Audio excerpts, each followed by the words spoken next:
মিশিগানের চালকদের জন্য সামনে আসছে অতিরিক্ত খরচের চাপ। সড়ক উন্নয়নের তহবিল বাড়াতে রাজ্য সরকার প্রতি গ্যালনে প্রায় 21 সেন্ট গ্যাস ট্যাক্স বাড়ানোর পরিকল্পনা নিয়েছে।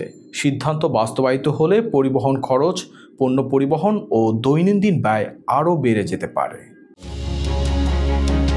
মিশিগানে আগামী বছর থেকে গ্যাস ট্যাক্স উল্লেখযোগ্যভাবে বাড়ছে। সড়ক ও সেতু উন্নয়নে তহবিল বাড়ানোর অংশ হিসেবে রাজ্য সরকার প্রতি গ্যালনে প্রায় 21 সেন্ট অতিরিক্ত ট্যাক্স আরোপের সিদ্ধান্ত নিয়েছে। বর্তমানে মিশিগানের চালকরা ফেডারেল ও রাজ্য মিলিয়ে গ্যাসোলিনের ওপর যে পরিমাণ কর পরিশোধ করেন, নতুন বৃদ্ধি যুক্ত হওয়ার ফলে তা আরও বেড়ে যাবে।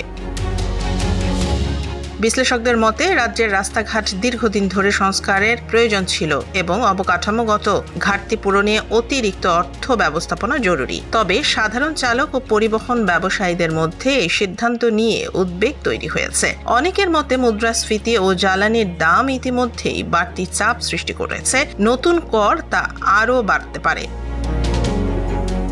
বিলটি পাশ হলে বছরে অতিরিক্ত কয়েকশো মিলিয়ন ডলার রোড ফান্ডে যুক্ত হবে বলে আশা করা হচ্ছে। সরকার বলছে এ অর্থ সরাসরি সড়ক মেরামত, ব্রিজ রক্ষণাবেক্ষণ এবং শীতকালে তুষার সরানোর খরচে সহায়তা করবে।